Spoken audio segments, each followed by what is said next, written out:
정맥과 동맥의 혈관이 함께 나와 있는 사진 그림을 한번 보도록 하겠습니다. 자, 보시면 빨간색으로 된 게 동맥이죠. 그리고 파란색으로 된 부분이 정맥입니다. 자, 빨간색으로 된 이유가 O2, 산소가 많다는 얘기고, 파란색 혈관인 정맥은 왜 파란색이죠? 아무래도 O2가 빠져나가고 이산화탄소 CO2가 많이 함유된 혈관이기 때문에 파란색을 띠고 있습니다. 자, 대충 그림을 한번 보시면은, 자, 심장에서 정맥 파란색이 나가는 그림이 보이죠? 그리고 바로 그 옆에 연이어서 동맥이 또 나가는 모습을 볼 수가 있습니다. 그리고 뇌 쪽으로 쭉 한번 올라가 보면은,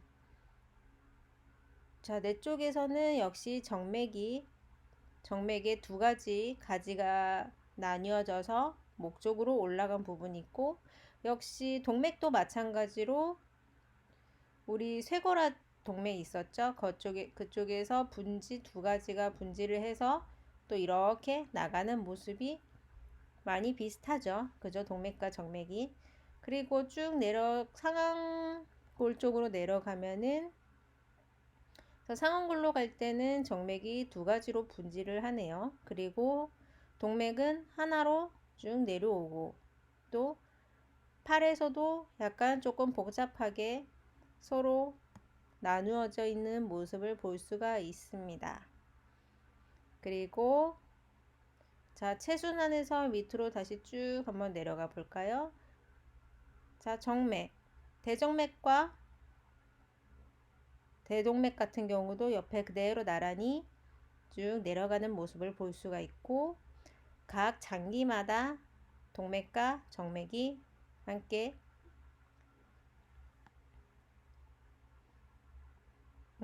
지나가는 모습을 볼 수가 있습니다. 거진 다 비슷한 루트, 비슷한 그림을 띠고 있죠. 하지만 하지 쪽에서 보게 되면은, 자, 동맥 같은 경우는 큰 혈관이 쭉 아래로 내려가죠. 하지만 파란색 정맥 같은 경우는 역시 두 갈래로 나누어지는 것을 볼 수가 있습니다. 그리고 쭉 내려가게 되고, 또 장땅지 부분에 있어서도, 자, 정맥 같은 경우는 안쪽 장단지 쪽으로 하나가 쭉 길게 혼자 내려가고, 동맥 같은 경우는 그 옆에 바깥쪽 부분으로 두 가지 갈래가 나와서 쭉 내려가는 모습을 볼 수가 있습니다. 두드러지게 차이를 보이는 경우가 거진 사지 쪽이죠. 이쪽 부분 팔과 그리고 하지, 그쵸? 자, 이렇게 한번 분석을 해보고 한번 다음 장으로 넘어가 보도록 하겠습니다. 자, 이 그림은 역시 아까 전에 봤던 그 그림이고, 옆에 이제 용어가 적혀 있는 모습을 볼 수가 있습니다. 자, 보시면은 심장에서 위로 나와 있는 정맥, 그리고 이것도 역시 쇄골화 정맥이네요. 그쵸? 쇄골화 동맥과 바로 붙어서 연결되어 있는 혈관이었죠. 쇄골화 정맥이 있고, 이것도 역시 외경정맥, 내경정맥, 외경동맥과 내경동맥이 있었죠. 같이 나란히 혈관이 바로 옆에 지나가는 동맥과 정맥이 되겠고, 그리고 자, 심장 밑으로 쭉 역시 대정맥이 있고, 그리고 역시 여기서 좀 자세히 봐야 될 부분은, 자, 정맥은 밑에서 위로 올라가죠. 하지만 우리는 편의상 한번 쭉 천천히 위에서 밑으로 한번 내려가 보도록 하겠습니다. 보면은 밑에 하퇴 쪽에 보게 되면은, 자, 대퇴심정맥이라고 있습니다. 자, 대퇴심정맥, 대퇴에 지나가는 정맥이죠. 이 부분 대퇴심정맥이 이렇게 나와 있고, 그리고 조금 더 굵은 가지가 이렇게 하나가 쭉 내려가게 됩니다.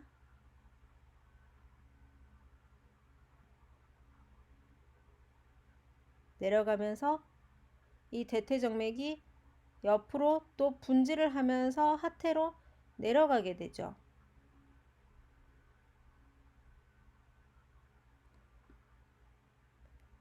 쭉 내려가고 가지가 세 갈래로 나뉘어지네요. 쭉 내려가면서 맨 안쪽에 또 가지를 내면서 쭉 올라간 이 혈관이 있고, 그리고 그 다음에 두 번째로 이 정맥이 있고, 세 번째 정맥이 있고, 네 번째 정맥이 있습니다. 여기서 중요하게 봐야 될 부분은 바로 복제정맥이라는 겁니다. 복제정맥이라는 것은, 자, 대퇴정맥에서 옆에 가지를 쳐서 내려가는 정맥. 이 대퇴정맥이, 대퇴복제정맥이 어디까지 가요? 쭉 밑에 발바닥까지 내려가게 되는 것을 볼 수가 있습니다. 그리고 또한 대복제 정맥이 있으면은 작은 복제 정맥도 있겠죠. 소복제 정맥입니다. 소복제 정맥은 이 밑으로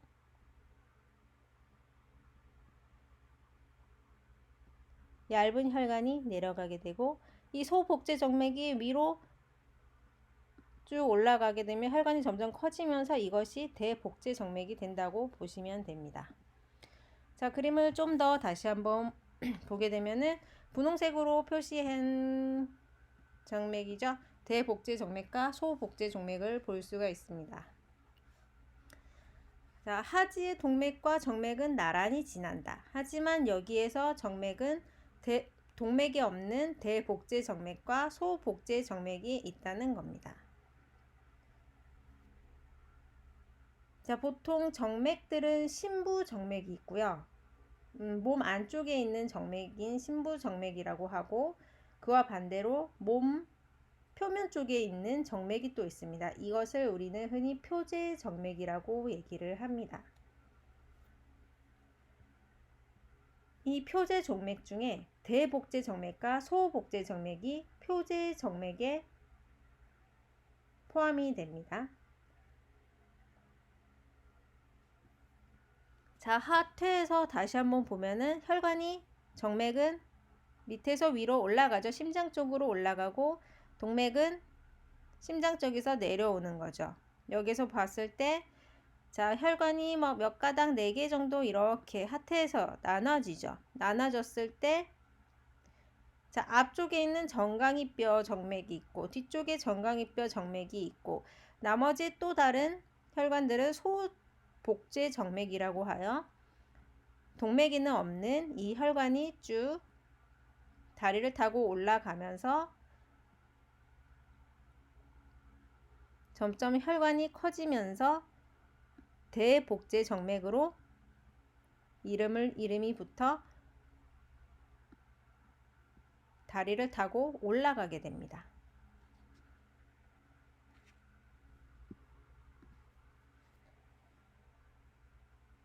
자, 정맥. 우리 신체 구석구석에 필요 없는 노폐물을 포함한 혈액이 다리 근육의 펌프 작용에 의해 심장까지 옮겨져 순환을 한다. 자, 동맥 같은 경우는 심장에서 펌프질을 한번 팍 해주게 되면은 그 혈압에 의해서 심장에서 온몸으로 혈액이 방출이 됩니다. 혈압에 의해서 쭉 발바닥까지 혈액이 내려오게 됩니다. 하지만 이 혈액이 다시 올라오기 위해서는 어떠한 올라갈 수 있는 에너지가 있어야겠죠. 그것이 따로 정맥은 존재하지 않기 때문에 펌프 작용이라는 혈관 안에 들어있는 탄막이라는 펌프 작용에 의해서 아래에 있는 혈액을 심장까지 밀어주는 역할을 해주게 됩니다. 그래서 동맥에는 없는 정맥에서 판막이라는 펌프 작용을 하는 역할을 하는 판막을 볼 수가 있습니다. 자, 그리고 표제 정맥 한번 볼까요? 표제 정맥은 아까 얘기했다시피 피하나 피부 겉면에 나와 있는 정맥을 표제 정맥이라고, 피하의 지방 속에 있는 정맥이라고 얘기를 합니다. 심부 정맥은 그 반대로 몸 안 깊숙이 근육 안에 있는 정맥을 심부 정맥이라고 합니다. 자, 다리의 혈액의 대부분이 깊은 정맥을 지나서 심장으로 되돌아가기 때문에 다리의 혈액순환에서 중요한 역할을 한다. 자, 동맥에서 산소를 모두 공급을 해주고 그 다음에 정맥에서 이산화탄소를 받아서 정맥에서 심장으로 올라갈 때 이 이산화탄소를 가지고 있는 혈액이 빨리 몸 안에서 순환이 돼서 심장으로 가줘야겠죠. 그래서 다시 또 깨끗한 산소를 가진 혈액을 몸 안으로 또 배출을 시켜주고, 이런 과정이 순환이 제대로 돌아가야 되는데 이렇게 돌아가지 못하게 되면은 몸이 붓는 증상이 나타날 수가 있습니다.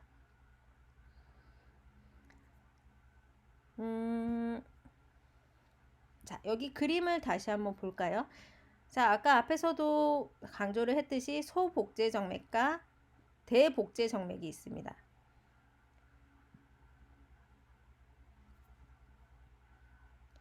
자, 우리가 보통 많이 서 있게 되면은 다리가 붓는 경우가 많이 있습니다. 그리고 또 오랫동안 한 자세로 앉아 있게 되면은 다리가 퉁퉁 붓는다고 하죠. 이것은 혈액순환이 제대로 되지 않기 때문에 보통 이런 현상이 잘 일어나게 됩니다. 특히 우리 학생들 하지정맥류라는 이야기 많이 들어보셨나요? 하지정맥류는 말 그대로 하지, 다리에 있는 정맥의 혈관이 우리가 외부에서 봤을 때 두드러지게 몸 바깥으로 혈관이 튀어나온 현상을 하지정맥류라고 얘기를 하는데, 이 하지정맥류가 주로 나타나는 혈관 정맥이 이 복제정맥입니다. 자, 발목 내측에서 허벅지 안쪽으로 주행하는, 쭉 보시면 쭉 타고 올라가면서 위로 대복제 정맥이 형성이 됩니다. 이쪽 안쪽으로 주로 많이 하지정맥류가 발생을 합니다.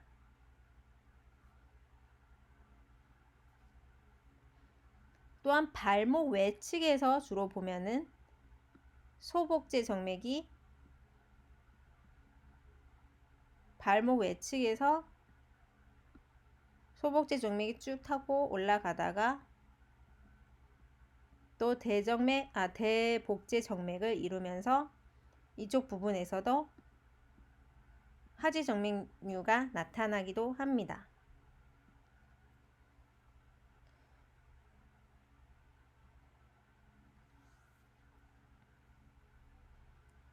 자, 이러한 현상이 아까도 얘기했다시피 일어나는 이유는,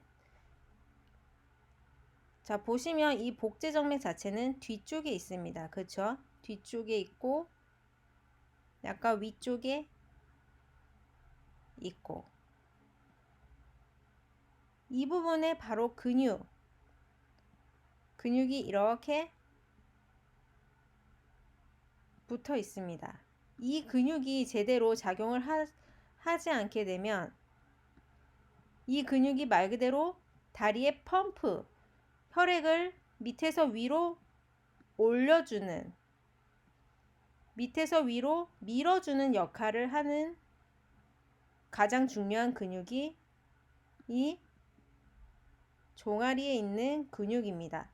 이 근육이 제대로 작용을 해줬을 때, 밑에 펌프질을 빵 해줬을 때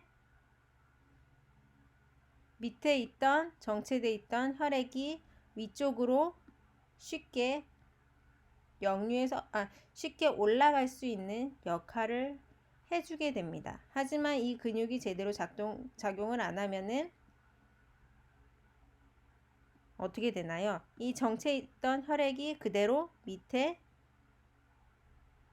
남아있게 되는 거죠. 그렇게 되면은 다리가 붓는 현상 또는 하지정맥류가 진행되는 경우를 쉽게 볼 수가 있게 됩니다.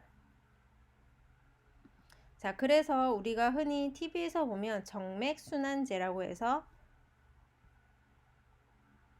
이런 약을 복용하는 경우가 있고요. 아니면은 우리 뒤쪽에 종아리 근육을 튼튼하게 해줘서 이 근육이 제대로 활성화가 됐을 때 밑에 혈액이 정체되지 않고 위로 올려주는 역할을 해주기 때문에 이 뒤쪽 종아리 근육을 강화시켜주는 운동을 많이 하기도 합니다. 이것은 바로 우리가 발목을 위로 제끼고 아래로 제끼고 발목을 움직여 줌으로써 여기서는 이 발목이 위로 가는 거를 우리는 도살 플렉션이라 하고 아래로 가는 거를 플란타 플렉션이라고 배웠습니다.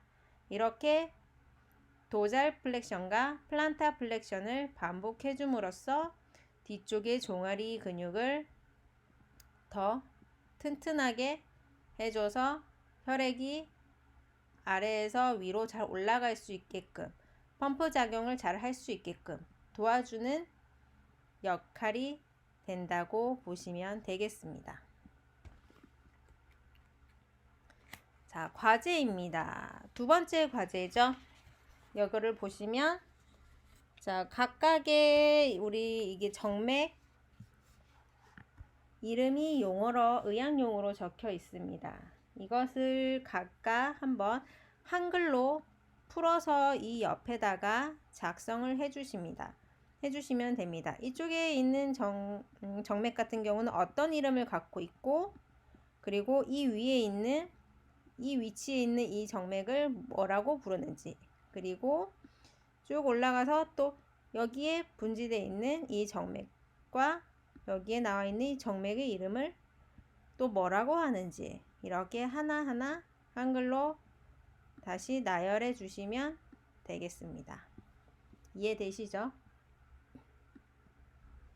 자, 간문맥 순환으로 넘어가겠습니다. 자, 간문맥이라는 것은 간의 혈액순환과 혈액을 공급해 주는 역할을 하는 것이 간문맥이라고 합니다.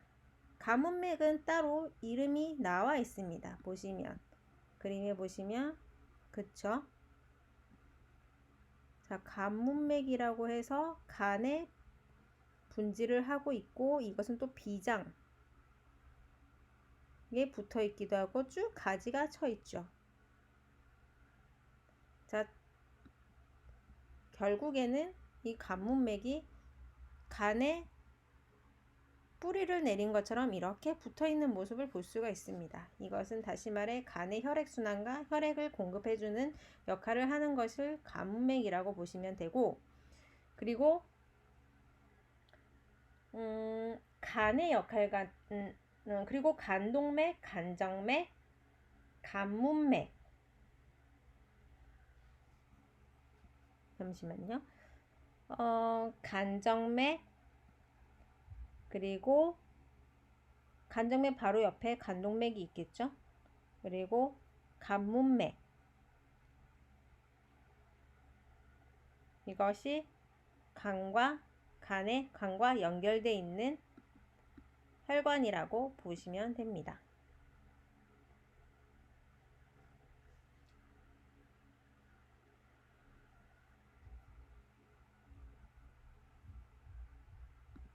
자, 간문맥의 혈관을 다시 한번 보시면 간문맥은 순환의 목적. 자, 소화기관, 특히 소장에서 흡수된 영양물질이 풍부한 혈액을 간으로 운반하고 흡수되지 못한 물질은 대장을 통해 배출한다. 간을 통과하는 혈액에서 많은 영양분이 추출되거나 조절된다. 자, 간의 역할은 영양분을 저장을 하고 해독작용, 알코올 해독작용을 하기도 하고, 그리고 면역작용을 도와주기도 하고, 담즙, 간의 밑에 있는 담 있죠? 담즙을 생성하는 역할을 하기도 합니다. 그리고 또한 지방을 소화하거나 흡수시켜주는 역할을 하기도 합니다. 어떻게 보면 간의 역할과 간문맥의 역할이 일맥상통한다고 볼 수 있겠죠.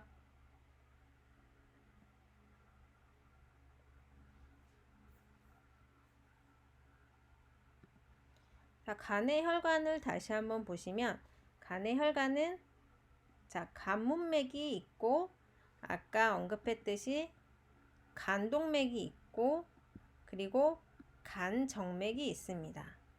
자, 간문맥 한번 볼까요? 자, 간문맥이 이렇게 장기마다 이렇게 뻗어 있는 모습을 볼 수 있었죠. 자, 상장간막정맥.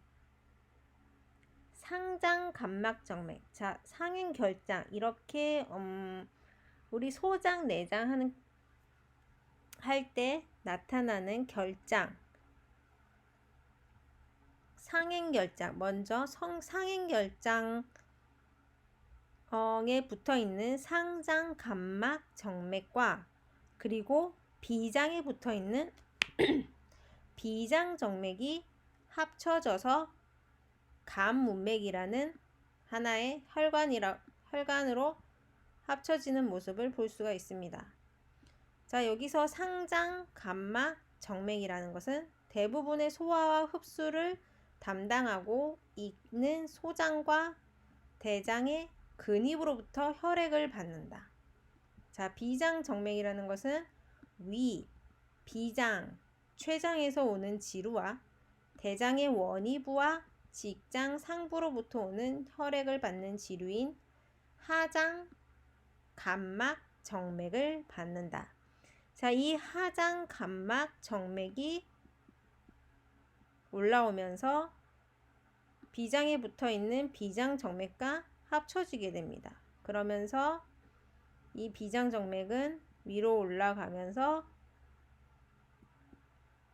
결국 옆에 지나가고 있는 상장 간막 정맥과 합쳐져서 하나의 간문맥이 되는 것입니다. 그래서 이 간문맥은 간으로 가서 간에 뿌리를 내리듯이 이렇게 붙어 있게 되죠. 두 번째 간동맥을 보도록 하겠습니다. 자, 간동맥은 복부대동맥. 복부대동맥이라는 것은 배 복부 쪽에 있는 대동맥을 얘기하겠죠. 복부대동맥에서 분지한 복강동맥의 분지. 문종맥은 안 보셔도 되고 간동맥은 간에 혈액을 공급한다. 동맥이니까 산소가 풍부하겠죠. 자, 그래서 간동맥은 산소를 운반하는 역할을 해준다. 이렇게 보시면 되고 산소가 풍부한 혈액을 간으로 운반한다. 그렇겠죠. 자, 간정맥. 간에서 혈액을 회수하여 간정맥을 통해 하대정맥으로 들어간다. 자, 간정맥에서 간에서 간에 있는 모세혈관을 통해서 자, 혈액이 다 위쪽으로 운반이 되면서 자, 간에서 나왔기 때문에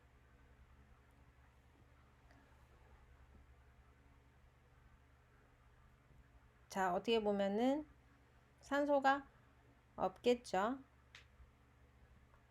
그러면서 이 혈액은 하대정맥을 통해서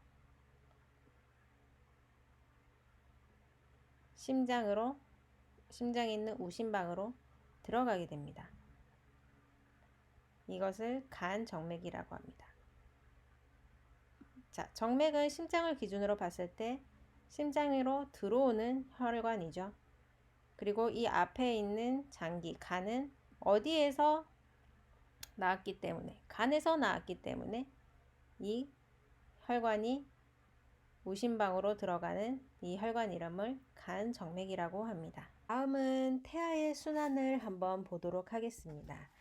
자, 우리가 일반적으로 앞에서 배웠다시피 성인은 혈액순환이 어떻게 되나요? 자, 우심방에서 심장의 우심방에서 시작을 해서 그 아래 우심실로 내려가게 되고 우심실에서는 산소 공급을 위해서 산소를 받기 위해서 폐로 이동하게 되죠. 그렇기 때문에 심장에서 나가는 폐동맥을 통해서 폐를 거쳐서 심장으로 들어오는 폐정맥, 여기에는 폐정맥에는 산소가 많겠죠. 그래서 이 폐정맥은 좌심방으로 들어오게 됩니다. 그리고 좌심방 아래에 있는 좌심실로 내려가서 결국에 대동맥을 통해서 온몸 전체로 혈액이 순환을 하게 되죠. 하지만 태아는 조금 다른 경우가 있습니다. 태아는 난원공이라는 특수한 구멍이 있고 그리고 동맥관이라는 관이 있습니다. 자, 동맥관과 난원관은 자, 태아에서만 볼 수가 있는 관인데요. 자, 태아가 출생을 하게 되면은 태아가 태어나게 되면 이 동맥관과 난원관은 닫히게 됩니다. 엄마의 뱃속에 있을 때만 이 난원관과 동맥관이라는 기관이 존재하는데 이게 어떤 역할을 하는지 한번 보도록 하겠습니다. 자, 먼저 태아 같은 경우는 자, 우심방에서 혈액이 우심실로 성인처럼 내려가는 거는 똑같습니다. 하지만 이 우심실에서 자, 폐동맥으로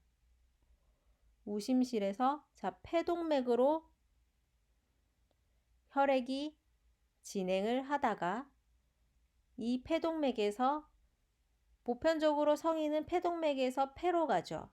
산소 공급을 위해서. 하지만 태아는 산소 공급은 모두 모체로부터 받게 됩니다. 그래서 태아 같은 경우는 폐순환 자체는 존재하지 않습니다. 혈관 이름만 폐동맥을 가진 이 폐동맥을 통해서 혈액이 이동을 하다가 자, 동맥관이란 곳에서 혈액이 나가게 됩니다. 그렇게 되면서 대동맥으로 태아 체순환이 이루어지게 됩니다. 이런 동맥관이 있는가 하면 그리고 또 다른 경우는 우심방에서 보통 우심실로 가게 되죠. 하지만 이 우심방에서 난원공이 있어서 이 난원공을 통해서 우심방에서 난원공을 통해서 바로 좌심방으로 바로 옆에 심장인 좌심방으로 이동을 하게 됩니다. 그러다가 좌심방에서는 다시 좌심실로 이동을 하게 되고 좌심실에서는 대동맥을 통해서 혈액이 몸 밖으로 몸 전체적으로 체순환이 이루어지게 됩니다. 그래서 여기에 난원공이 있고 난원공을 통해서 좌심방으로 바로 옆방으로 이동을 하거나 아니면 폐동맥을 통해서 좌심실은 거치지 않고 바로 동맥관을 통해서 대동맥으로 이동하는 루트, 이 두 가지가 특이한 태아의 루트라고 보시면 됩니다. 다시 말해 이 루트는 출생이 되는 순간부터 이 루트는 사라지게 되고 일반적인 우리 성인의 루트와 같은 루트를 가지게 됩니다. 그래서 특이한 난원관과 동맥관이라는 것이 있다는 것을 알고 계시면 되겠습니다. 자, 다음으로 맥박을 보겠습니다. 자, 맥박은 심장의 박동이죠. 심장의 박동으로 인해서 대동맥 속으로 유입이 되는 혈압. 이 혈압이 동맥에 나타나는 현상을 일명 맥박이라고 합니다. 자, 혈액의 흐름을 통해서 동맥이 팽창이 되기도 하고, 그리고 수축이 되기도 하고, 이렇게 반복되는 현상을 우리는 이것을 맥박이라고 하는데, 맥박은 우리 몸에 여러 군데에서 찾아볼 수가 있죠. 가장 흔하게 볼 수 있는 찾기 쉬운 곳이 요골동맥. 우리 손가락을 두 번째 손가락, 세 번째 손가락을 요골동맥, 요골에 있는 엄지손가락 쪽에 살짝 손목 쪽에 갖다 올려놓으면 뛰는 느낌을 받을 수 있습니다. 이 요골동맥에서 맥박을 찾을 수가 있고, 그리고 상완동맥, 경동맥, 목 쪽에 있는, 그죠? 측두동맥, 우리 옆에 보면은 관자놀이 있는 쪽 있죠? 이쪽 측두동맥, 그리고 고동맥, 서해부 쪽, 그리고 족배동맥, 발등, 그죠? 이쪽에서 흔하게 맥박을 짚어볼 수 있는 우리 몸의 위치가 되겠습니다. 자, 그럼 잠시 쉬었다가 다음 장 우리 혈관의 기능에 대해서 한번 살펴보도록 하겠습니다. 잠시 멈춤해 주시고 여러분들은 잠깐 쉬시기 바랍니다. 자, 19장으로 넘어가도록 하겠습니다. 혈관의 기능입니다. 자, 학생 목표. 자, 혈관의 기능에 대해서 알아보고 혈압이 무엇인지, 그리고 혈관의 교환 작용 기전은 메커니즘이죠. 메커니즘에 대해 알아보고 신체 반응에 따른 혈관의 변화, 그리고 체온 조절에 관한 혈관의 기능에 대해서 한번 살펴보도록 하겠습니다. 자, 먼저 혈관의 5가지 주된 기능입니다. 자, 첫 번째로 운반 체계 활동이 있고, 두 번째 혈압 조절, 세 번째 모세혈관과 세포 사이에서 영양분과 노폐물을 교환하는 역할을 하고, 그리고 신체 요구의 변화에 반응하여 혈액을 재분배하거나 체온 조절의 역할을 하는 것이 바로 혈관이라고 보시면 되겠습니다. 자, 먼저 그 중에 첫 번째로 운반체계 활동을 한번 다시 보도록 하겠습니다. 자, 산소. 세포에 산소가 부족하게 되면 허열 또는 빈혈이 생기게 됩니다. 자, 산소, 호르몬, 영양분과 물을 세포로 운반하는 역할을 합니다. 그리고 세포의 노폐물을 모아서 배설기관, 신장과 같은 배설기관으로 운반해주는 역할을 하는 것이 바로 뭐라고요? 혈관이죠. 그렇죠? 첫 번째로 운반의 체계의 활동이었습니다. 그리고 두 번째로 혈압 조절의 역할을 하기도 합니다. 자, 혈압이라는 것은 혈액이 혈관벽에 대항하는 힘, 심장의 펌핑 작용과 혈관, 세동맥에 의해 결정이 되는 게 바로 혈압입니다. 자, 세동맥이 어디였죠? 자, 동맥과 모세혈관이 이어지는 중간이 바로 세동맥이었습니다. 세동맥은 상당히 가늡니다. 자, 좁아지면서 이 간은 이 혈관에 충분한 혈액 공급이 만약에 할 수 없게 된다면은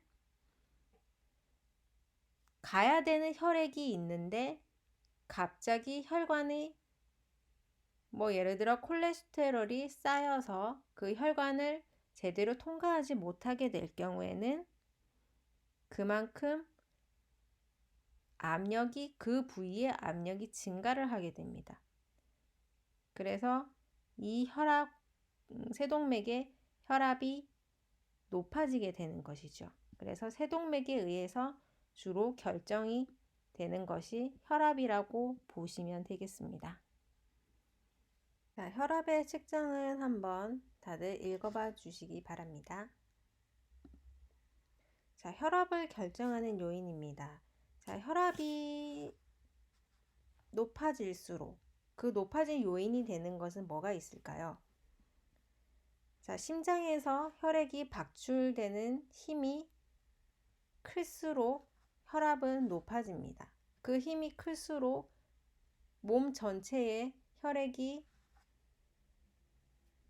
부드럽게 이동을 할 수가 있게 됩니다. 하지만 이 심장의 박출량에 예를 들어 심장에서 나가는 혈액에 방출되는 힘이 적게 되면은 그만큼 혈액의 이동 속도가 적게 되게 됩니다. 그렇게 되면 혈압은 낮아지게 되죠. 또 다른 이유로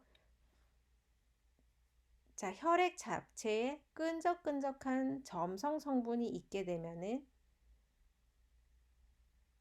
어떻게 될까요? 혈액은 그만큼 속도가 낮아지게 됩니다. 속도가 낮아진다는 것은 그만큼 혈액 운반이 더뎌지게 되고 혈액 이동이 더뎌지게 되고 이는 결국 그 순간에 혈압이 상승하게 되는 또 다른 효과를 낳게 되는 것입니다. 그래서 얘 그림을 보시면은 또한 혈관의 직경이 어떤가에 따라서 또 혈액 이동 속도가 낮아지기도 하고 빨라지기도 하겠죠. 그렇게 되면은 또한 혈압에 영향을 미치는 요인이 되기도 합니다.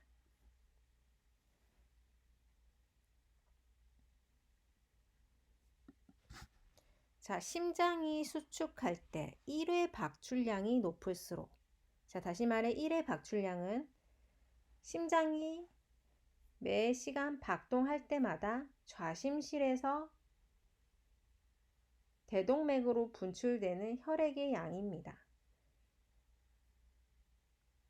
이 1회 박출량이 커질수록 심장 박출량도 역시 커집니다. 심장 박출량이라는 것은 이 1회 박출량의 심박수, 1분 동안의 심박수가 어떻게 되는지, 그 1분 동안의 심박수와 한 번 심장에서 뿜어내는 그 혈액량을 곱한 게 심장 박출량입니다.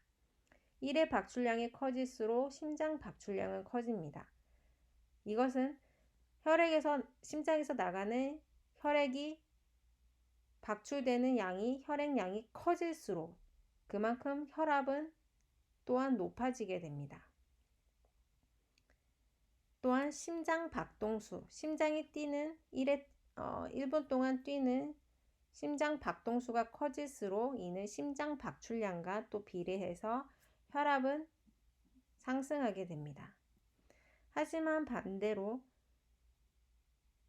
심장 박동수, 심장이 뛰는 횟수가 줄어들수록 1회 박출량은 줄어들게 되고 그로 인해 심장 박출량도 줄어들어 혈압은 낮아지게 됩니다. 자, 모세혈관에 대해서 한번 짚고 넘어가도록 하겠습니다. 자, 모세혈관은 먼저 세동맥과 같은 작은 혈관이라고 보시면 됩니다.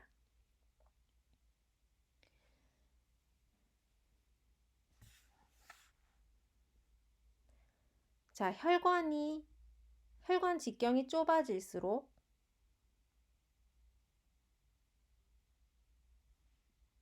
자, 한번 다시 볼게요. 면적이 있죠. 자, 처음에 대동맥, 심장이 여기 있어요. 심장에 붙어 있는 대동맥. 대동맥에서는 처음에 면적이 어때요? 대동맥은 동맥과 모세혈관과 정맥 세 가지를 비교를 했을 때 대동맥이 제일 면적이 작은 거를 볼 수가 있습니다. 물론 정맥도 작고, 여기서 중요하게 얘기하는 것은 총 단면적은 모세혈관이 가장 큽니다. 그죠? 상대적으로 상당히 높게 뻗어 있는 이곳이 바로 모세혈관입니다. 모세혈관이 총 단면적이 가장 크고, 그와 반대로 정맥과 동맥은 면적이 가장 좁은 것을 볼 수가 있습니다.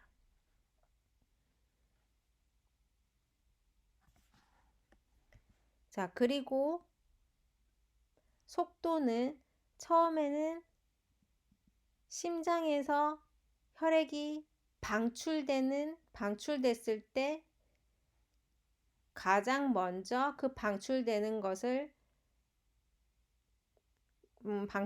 혈액을 접하는 곳이 바로 대동맥입니다. 그렇기 때문에 대동맥에서 속도가 가장 빠르게 일어나는 것을 볼 수가 있고, 자, 모세혈관으로 갈수록은 속도가 상당히 낮죠. 늦고, 그 다음에 그나마 정맥이 다시 속도가 조금 붙는 모습을 볼 수가 있습니다. 그리고 압력은 또한 심장에서 방출되는 혈액이 팍 나가기 때문에 이때 그 순간에 대동맥에서는 압력이 상당히 높습니다.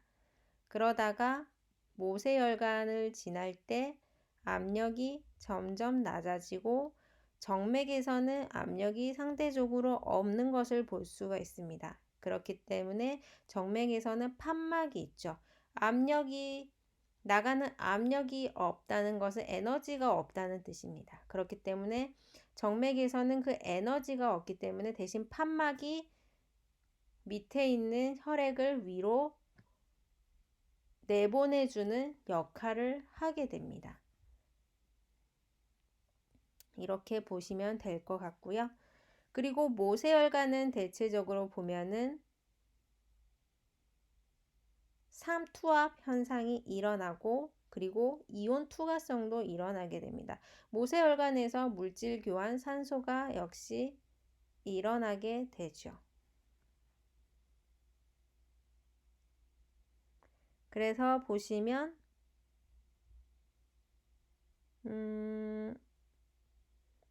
동맥, 왼쪽은 동맥 쪽, 오른쪽은 정맥 쪽이라고 보셨을 때, 자, 동맥 쪽에서는 혈압이 점점 낮아지는 현상을 보다가 모세혈관에서는 거의 제로가 되는 것을 볼 수가 있습니다. 그러다가 정맥 쪽에서는 오히려 마이너스가 되는, 압력이 마이너스가 되는 것을 볼 수가 있죠. 이것은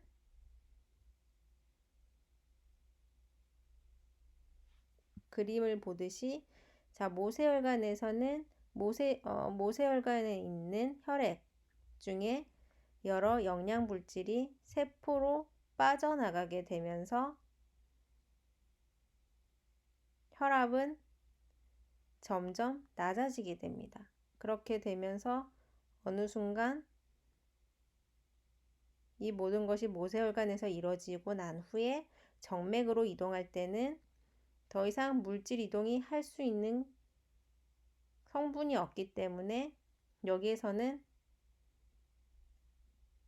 나갈 수 있는 혈액 에너지가 전혀 남지 않게 되는 거죠.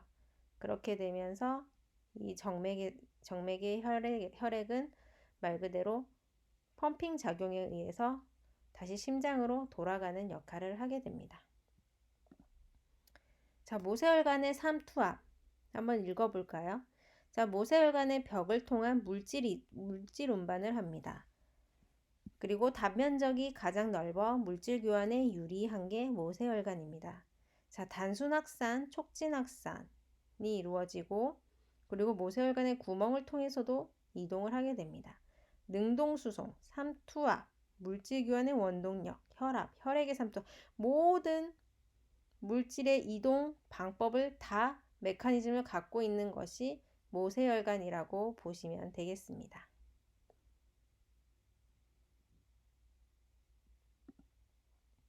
자, 정상 혈압 유지 기전.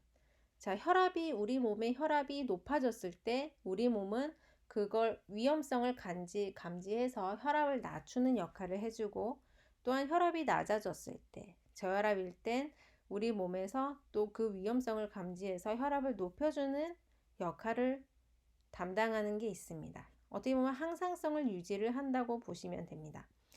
자, 한번 글을 보시면 신경과 호르몬의 조절에 의해서 비교적 일정하게 유지를 시켜줍니다. 운동하는 동안 골격근, 동맥의 말초 저항이 낮아져 혈류가 증가하거나 신경 또는 내분비 계통에 의해 조절이 되기도 합니다.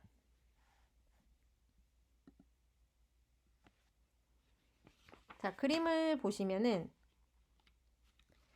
자, 우리는 항상성이 우리 몸의 인체에는 항상 존재를 하고 있습니다. 자, 하지만 여기서 갑자기 혈압이 상승이 된다고 가정을 했을 때 우리 몸에는 압력 수용기라는 리셉터, 반응기가 있습니다.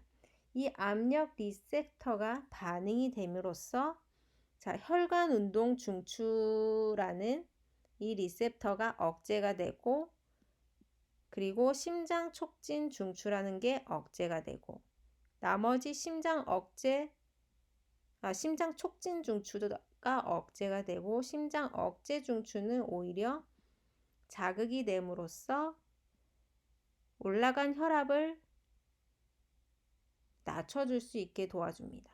반대로 혈압이 낮아지게 되면은 혈압을 높여주기 위해서 압력 수용기는 억제가 됩니다. 그럼으로써 심장 억제 중추가 억제가 되고, 혈관 운동 중추, 심장 촉진 중추는 오히려 자극이 됨으로써 혈압을 증가시켜 우리 몸의 인체의 항상성을 유지시켜주는 역할을 해주고 있습니다. 자, 혈압의 측정은 한번 다들 읽어봐 주시기 바랍니다. 자, 혈압을 결정하는 요인입니다. 자, 혈압이 높아질수록 그 높아진 요인이 되는 것은 뭐가 있을까요? 자, 심장에서 혈액이 박출되는 힘이 클수록 혈압은 높아집니다. 그 힘이 클수록 몸 전체에 혈액이 부드럽게 이동을 할 수가 있게 됩니다. 하지만 이 심장의 박출량에, 예를 들어 심장에서 나가는 혈액에 방출되는 힘이 적게 되면은 그만큼 혈액의 이동 속도가 적게 되게 됩니다. 그렇게 되면 혈압은 낮아지게 되죠. 또 다른 이유로, 자, 혈액 자체에 끈적끈적한 점성 성분이 있게 되면은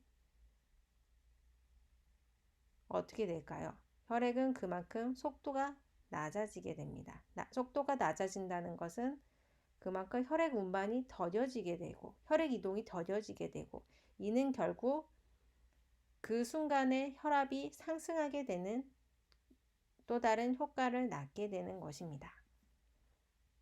그래서 이 그림을 보시면은 또한 혈관의 직경이 어떤가에 따라서 또 혈액 이동 속도가 낮아지기도 하고 빨라지기도 하겠죠. 그렇게 되면은 또한 혈압에 영향을 미치는 요인이 되기도 합니다.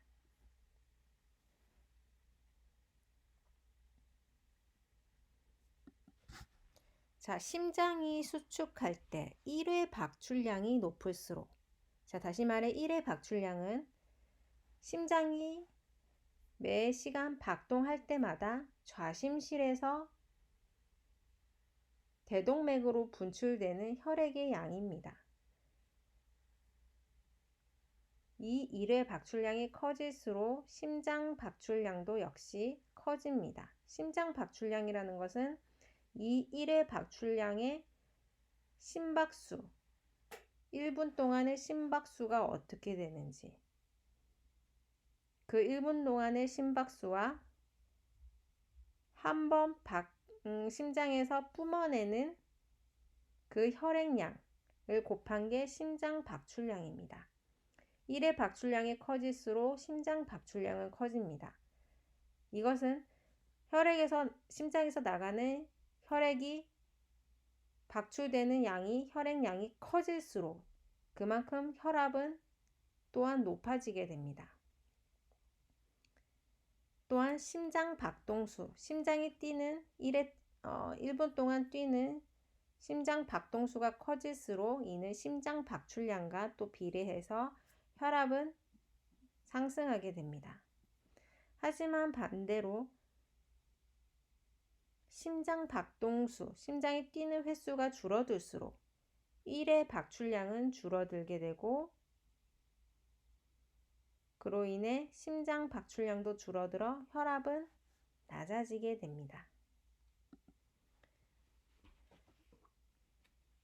자, 모세혈관에 대해서 한번 짚고 넘어가도록 하겠습니다. 자, 모세혈관은 먼저 세동맥과 같은 작은 혈관이라고 보시면 됩니다.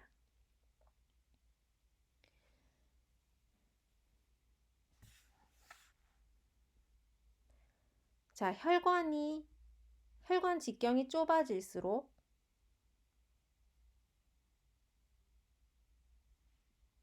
자, 한번 다시 볼게요. 면적이 있죠. 자, 처음에 대동맥, 심장이 여기 있어요. 심장에 붙어 있는 대동맥. 대동맥에서는 처음에 면적이 어때요? 대동맥은 동맥과 모세혈관과 정맥 세 가지를 비교를 했을 때 면적이 대동맥이 제일 면적이 작은 거를 볼 수가 있습니다. 물론 정맥도 작고 여기서 중요하게 얘기하는 것은 총 단면적은 모세혈관이 가장 큽니다. 그죠? 상대적으로 상당히 높게 뻗어 있는 이곳이 바로 모세혈관입니다. 모세혈관이 총 단면적이 가장 크고 그와 반대로 정맥과 동맥은 면적이 가장 좁은 것을 볼 수가 있습니다.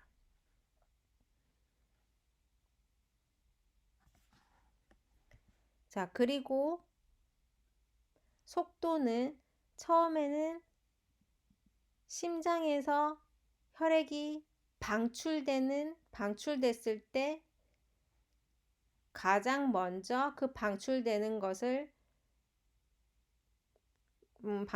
혈액을 접하는 곳이 바로 대동맥입니다. 그렇기 때문에 대동맥에서 속도가 가장 빠르게 일어나는 것을 볼 수가 있고, 자, 모세혈관으로 갈수록은 속도가 상당히 늦고 그 다음에 그나마 정맥이 다시 속도가 조금 붙는 모습을 볼 수가 있습니다. 그리고 압력은 또한 심장에서 박출되는 혈액이 팍 나가기 때문에 이때 그 순간에 대동맥에서는 압력이 상당히 높습니다. 그러다가 모세혈관을 지날 때 압력이 점점 낮아지고 정맥에서는 압력이 상대적으로 없는 것을 볼 수가 있습니다. 그렇기 때문에 정맥에서는 판막이 있죠. 나가는 압력이 없다는 것은 에너지가 없다는 뜻입니다. 그렇기 때문에 정맥에서는 그 에너지가 없기 때문에 대신 판막이 밑에 있는 혈액을 위로 내보내주는 역할을 하게 됩니다. 이렇게 보시면 될 것 같고요. 그리고 모세혈관은 대체적으로 보면은 삼투압 현상이 일어나고 그리고 이온 투과성도 일어나게 됩니다. 모세혈관에서 물질 교환, 산소가 역시 일어나게 되죠. 그래서 보시면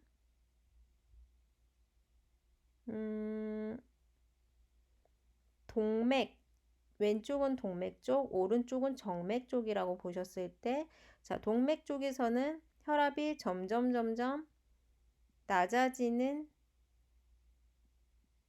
현상을 보다가 모세혈관에서는 거의 제로가 되는 것을 볼 수가 있습니다. 그러다가 정맥 쪽에서는 오히려 마이너스가 되는, 압력이 마이너스가 되는 것을 볼 수가 있죠. 이것은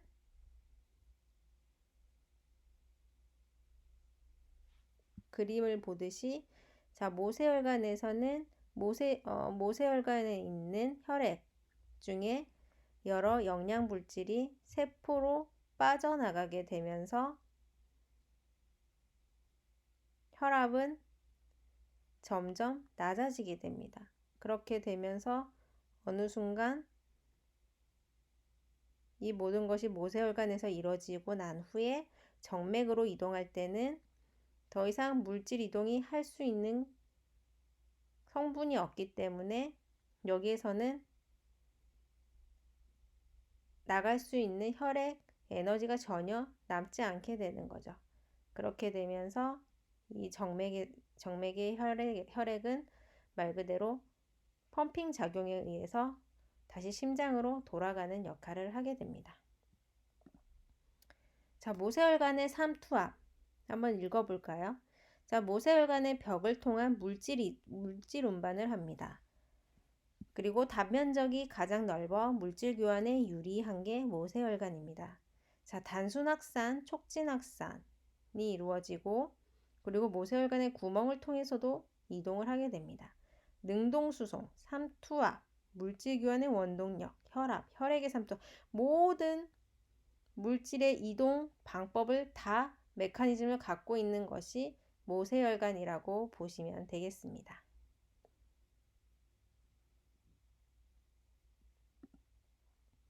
자, 정상 혈압 유지 기전. 자, 우리 몸의 혈압이 높아졌을 때 우리 몸은 그걸 위험성을 감지해서 혈압을 낮추는 역할을 해주고, 또한 혈압이 낮아졌을 때, 저혈압일 땐 우리 몸에서 또 그 위험성을 감지해서 혈압을 높여주는 역할을 담당하는 게 있습니다. 어떻게 보면 항상성을 유지를 한다고 보시면 됩니다.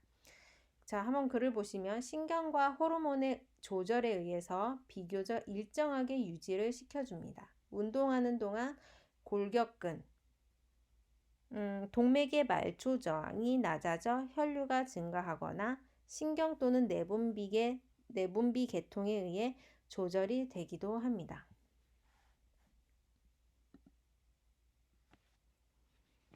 자, 그림을 보시면은,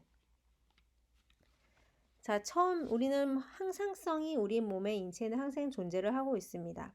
자, 하지만 여기서 갑자기 혈압이 상승이 된다고 가정을 했을 때 우리 몸에는 압력 수용기라는 리셉터, 반응기가 있습니다.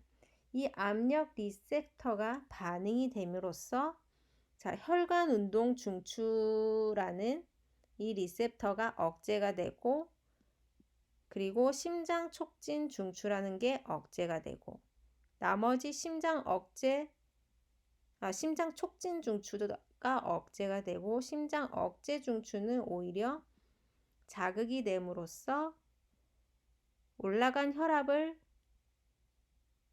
낮춰줄 수 있게 도와줍니다.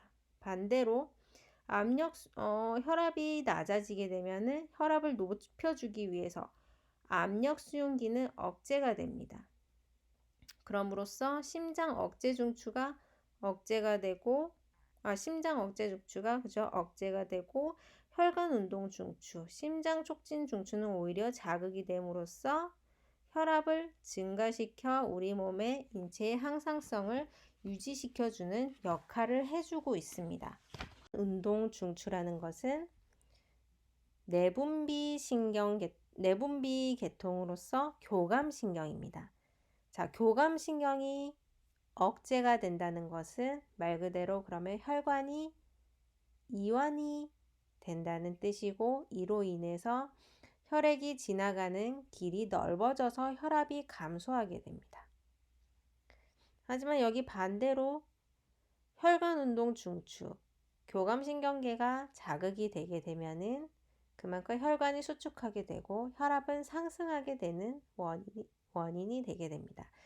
자, 참고로 심장 촉진, 억제, 심장 중추는 우리가 예전에 대뇌 쪽에서 배웠던 연수, 숨뇌를 생각하시면 되겠습니다. 자, 그럼 이렇게 해서 11주차 해부 생리학을 마치도록 하겠습니다. 자, 과제 마감 시간은 6월 20일 이번 주 일요일까지 마감 시간 잘 지켜주셔서 제출해 주시면 되겠습니다. 다들 수고하셨습니다.